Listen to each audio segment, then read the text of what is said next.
എന്തുകൊണ്ടാണ് ജയിലിൽ നിന്ന് ഇറങ്ങാനായിട്ട് ഇന്ന് രാവിലെ വരെ കാത്തിട്ട് വന്നത്? അതിന്റെ പ്രധാന കാരണം എന്തോ ടെക്നിക്കൽ ഡിഫക്റ്റാണ് പറഞ്ഞത്. ഇന്ന് രാവിലെയാണ് റിലീസ് ഓർഡറുമായിട്ട് ജയിലിലെത്തുന്നത്.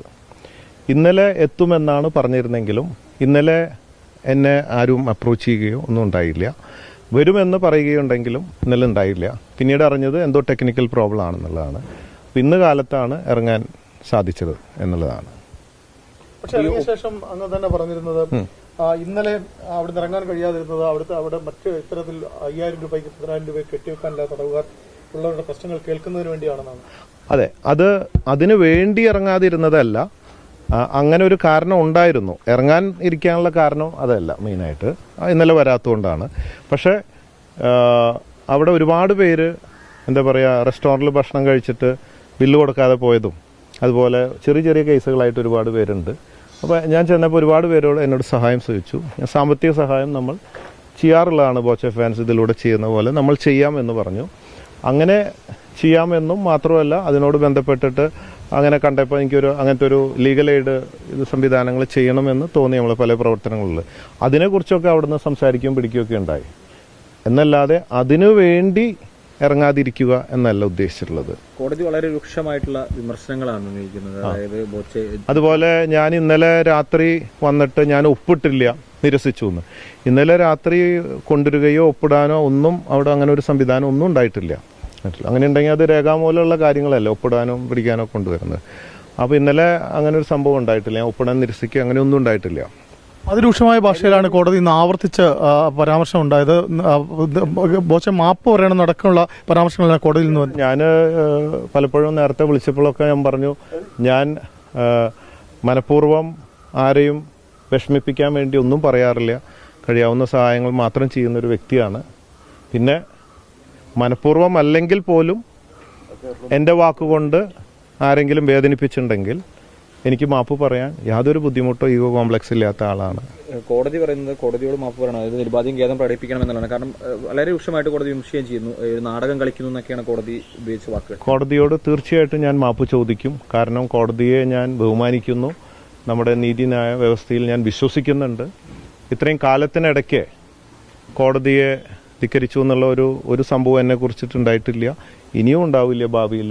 ഇത്ര കാലത്തിനിടയ്ക്ക് അങ്ങനെ ഒരു സംഭവം ഇല്ല, ഒരിക്കലും അങ്ങനെ ചെയ്യില്ല എന്നുള്ളതാണ്.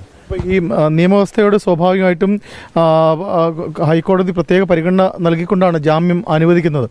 അതിനുശേഷമാണ് ഇത്തരത്തിലുള്ളൊരു നാടകം കളിക്കുന്ന അടക്കമുള്ള പരാമർശങ്ങൾ കോടതിയിൽ നിന്നുണ്ടാകേണ്ടി വരുന്നത്.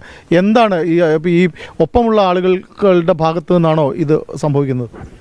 ഒരിക്കലും നാടകം കളിക്കുക എന്നുള്ള അങ്ങനെയൊന്നും നമ്മൾ ഉദ്ദേശിച്ചിട്ടില്ല. പിന്നെ മീഡിയകളിലൊക്കെ നാടകം എന്നുള്ളൊക്കെ അങ്ങനെയൊക്കെ പല രീതിയിൽ ഉണ്ടായിരുന്നു. പക്ഷെ ഒരു കാരണവശാലും നമ്മളൊരു ബിസിനസ്മാനാണ്, കോടതിയോടൊക്കെ അങ്ങനെ കളിക്കുമോ? ആരെങ്കിലും വിവരമുള്ളവരാരും കളിക്കില്ല, അതിൻ്റെ ആവശ്യമില്ല. നമ്മൾ അങ്ങനത്തെ ഒരു വ്യക്തിയല്ല. ഒരിക്കലും ഒരു ഉദ്ദേശശുദ്ധിയോടുകൂടെ അങ്ങനെ ഒരിക്കലും ചിന്തിക്കുകയോ പ്രവർത്തിക്കുകയോ എൻ്റെ ജീവിതത്തിൽ ഇന്ന് വരെ അങ്ങനെ ഉണ്ടായിട്ടില്ല. പിന്നെ ആ രീതിയിലേക്കുള്ള അങ്ങനെയൊക്കെ ചർച്ചകൾ കണ്ടു എന്നുള്ളതാണ്. അപ്പോൾ തീർച്ചയായിട്ടും ഞാൻ എപ്പോഴും ആവർത്തിച്ച് പറയുന്നത്, നമ്മുടെ നീതിന്യായ വ്യവസ്ഥയിൽ എനിക്ക് വിശ്വാസമുണ്ട്. കോടതിയോട് എന്നും ബഹുമാനം മാത്രമേ ഉള്ളൂ.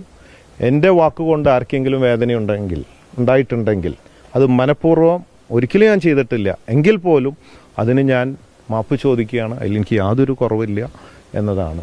ഒരിക്കലും അങ്ങനെ ഉദ്ദേശിച്ചിട്ടില്ല. ഈ നീതിന്യായ വ്യവസ്ഥയുടെ ഭാഗമായി നിൽക്കുന്ന സ്വാഭാവികമായിട്ടും എല്ലാ ഇന്ത്യൻ പൗരനും അതിൻ്റെ ഭാഗമാകണം, അതിനോടൊപ്പം ലോയലായി നിൽക്കുകയും ചെയ്യണം. പക്ഷേ ഇന്നിപ്പോൾ താങ്കൾ പുറത്തിറങ്ങിയതിന് ശേഷം ജയിലിൻ്റെ പുറത്ത് പടക്കം പൊട്ടിക്കാനടക്കം ആളുകൾ കാത്തു നിൽക്കുകയായിരുന്നു. അവരുമായി ഏതെങ്കിലും തരത്തിൽ ബന്ധമുണ്ടോ? താങ്കളുടെ നിർദ്ദേശം അക്കാര്യത്തിലുണ്ടോ? ഒരിക്കലും യാതൊരു ബന്ധമില്ല എന്ന് ആരൊക്കെയോ ഇന്നലെയും കുറേ പേര് വന്നു എന്ന് അറിഞ്ഞു. ഞാൻ ബോച്ചെ ഫാൻസ് എല്ലാ ജില്ലകളിലും കോർഡിനേറ്റേഴ്സിന് നേരത്തെ തന്നെ ഡയറക്ഷൻ കൊടുത്തിരുന്നു. ഒരു കാരണവശാലും ജയിലിലേക്ക് ആരും വരരുത്, അവിടെ വന്ന് തിക്കും തിരക്കുണ്ടാക്കിയാൽ ഇതൊക്കെ എന്നെയാണ് ബാധിക്കുക. അതുകൊണ്ട് ആരും തന്നെ അങ്ങോട്ട് വരേണ്ടതില്ല. എല്ലാം ഞാൻ പുറത്തു വന്നിട്ട് സന്തോഷപരമായിട്ട് നമുക്ക് പിന്നെ കൂടാം എന്നുള്ള നിർദ്ദേശം എല്ലാ ജില്ലകളിലും ബോച്ചെ ഫാൻസ് ചാരിറ്റബിൾ ട്രസ്റ്റ് കോർഡിനേറ്റേഴ്സിന് ഡയറക്ഷൻ നേരത്തെ കൊടുത്തതാണ്. പിന്നെ വന്നിട്ടുള്ളത് ആരാണോ എന്താണോ എന്നൊന്നും നമുക്കറിയുന്നതല്ല. അപ്പൊ അങ്ങനെക്കുറിച്ചുള്ള ഒരു പ്രധാനപ്പെട്ട പൊതുവെ സോഷ്യൽ മീഡിയ ഞാൻ രാവിലെ ഇറങ്ങി 2 സ്റ്റേറ്റ്മെന്റ് പറഞ്ഞു, അപ്പോൾ തന്നെ വണ്ടി കയറിപ്പോയി. 2 സ്റ്റേറ്റ്മെന്റ് പറഞ്ഞ ഇതാണ്. ഒന്ന്, ഇതാണ് ചോദ്യം, എന്തുകൊണ്ട് ഇന്നലെ ഇറങ്ങിയില്ല? ഞാൻ പറഞ്ഞു ഇന്നലെ ഇറങ്ങാനുള്ള സംവിധാനങ്ങളൊന്നും അവിടെ എത്തിയിട്ടില്ല. ഇന്ന് രാവിലെയാണ് റിലീസ് ഓർഡർ വന്നിട്ടുള്ളത്. എന്തോ ടെക്നിക്കൽ പ്രോബ്ലം ആണ് എന്ന് പറഞ്ഞ് കൂടുതൽ എനിക്കറിയില്ല, അതുകൊണ്ട് ഇന്നലെ ഇറങ്ങിയില്ല. പിന്നത്തെ ചോദ്യം, ഇതുപോലെ ഈ ജാമ്യം കിട്ടാത്തവർക്ക് സാമ്പത്തിക സഹായം ചെയ്യാൻ വേണ്ടിയാണോ നിങ്ങൾ അവിടെ നിൽക്കുന്നത്?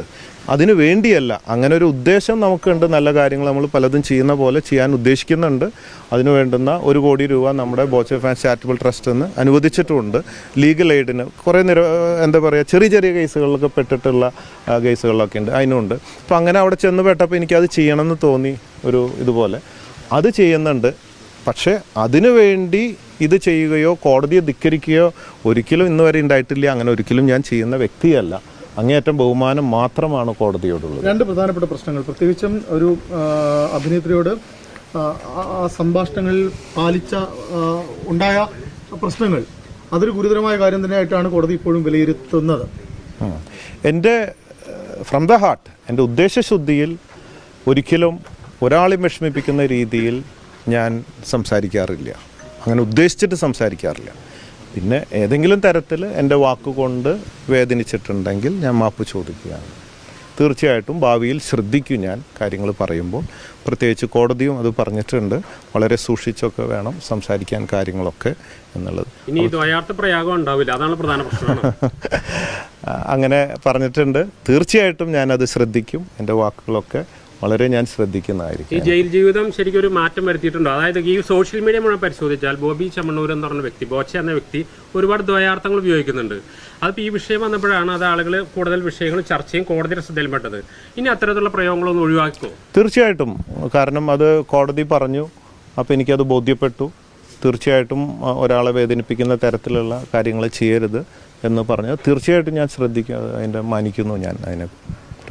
ഇതിൽ ഈ ജയിലിന്റെ ഇന്നലത്തെ കാര്യത്തിൽ അവിടെ ഒരുപാട് തടവുകാരുണ്ട്, അതുപോലെ ജാമ്യം കിട്ടാത്ത ഒരുപാട് പേരുണ്ട്. ഇപ്പോൾ 26 പേരെ ഞാൻ അവർക്ക് വെറും 5000-10000 രൂപ കൊടുത്തു കഴിഞ്ഞാൽ അവർക്ക് ഇറങ്ങാം. 20-30 ദിവസമായിട്ട് ചെറിയ ചെറിയ കേസുകൾ, ക്രിമിനൽ വലിയ കേസുകൾ ഇപ്പോൾ നമ്മൾ അത് ഇടപെടാൻ പറ്റുന്നില്ല. ആദ്യമായിട്ട് വരുന്നതും അങ്ങനത്തെ കേസുകൾ ഒരുപാട് പേര് എന്നെ കണ്ട് പറഞ്ഞപ്പോൾ ഞാൻ പറഞ്ഞു ശരി നോക്കാം എന്നുള്ളത് പറഞ്ഞു. പിന്നെ ഞാൻ ചെന്നപ്പോൾ എൻ്റെ റൂമിൽ തന്നെ ഒരാൾക്ക് എടുക്കുന്നുണ്ട്. ആള് എന്തോ ഇതുപോലെ തന്നെ എന്തോ കമൻ്റ് ഇട്ടിട്ടുള്ളതാണ്, ഒരു ഇതിൽ കമൻ്റ് ഇട്ടിട്ട് എന്തോ മോശമായ ആണ്. ആ ആൾക്ക് ജാമ്യം കിട്ടി, പക്ഷേ ജാമ്യത്തിന് ആളില്ലാതെ, പൈസ ഇല്ല, 6000 രൂപ ഇല്ലാത്തതുകൊണ്ട് അവിടെ കിടക്കുക. അപ്പോൾ അങ്ങനെ കുറേ പേര് എന്നപ്പോൾ നമ്മൾ അതിന് വേണ്ടിയിട്ട് നമ്മൾ ചെയ്യാൻ പറ്റുന്ന സഹായം ചെയ്യാം എന്നുള്ളത് അത് അറിയുന്നവർക്കറിയാം. ഇവിടെ മാത്രമല്ല, നമ്മൾ പല മേഖലകളിലും ചാരിറ്റി പ്രവർത്തനം നടത്തിക്കൊണ്ടിരിക്കുന്നുണ്ട് എന്ന രീതിയിൽ ഇതും ഉദ്ദേശിച്ചു അർഹിക്കുന്നതാണെന്ന് തോന്നി. അത്രയേ ഉള്ളൂ. അല്ലാണ്ട് ഒരിക്കലും കോടതിനെയൊക്കെ ധിക്കരിക്കാൻ ഞാൻ. ഇനിയും ഷോറൂമുകൾ ഉദ്ഘാടനം ചെയ്യുന്നുണ്ട്. ഹണി റോസിനെ പോലെയുള്ള സെലിബ്രിറ്റി ഇനിയും ഉദ്ഘാടനത്തിന് ക്ഷണിക്കും. തീർച്ചയായിട്ടും. ഞാൻ എൻ്റെ ഉദ്ദേശം അന്ന് ഇന്നൊക്കെ വിളിക്കുന്നത് മാർക്കറ്റിംഗ്, സെയിൽസ്, പ്രൊമോഷന് വേണ്ടിയാണ്. അത് അവരോട് പറഞ്ഞിട്ടാണ് വിളിക്കുന്നത്. അതിന് തന്നെയാണ് വിളിച്ചിട്ട്. ആ ഉദ്ദേശം മാത്രം തന്നെ ഉണ്ടായിട്ടുള്ളൂ. അത് വിട്ടിട്ട് വേറൊരു ഉദ്ദേശങ്ങളും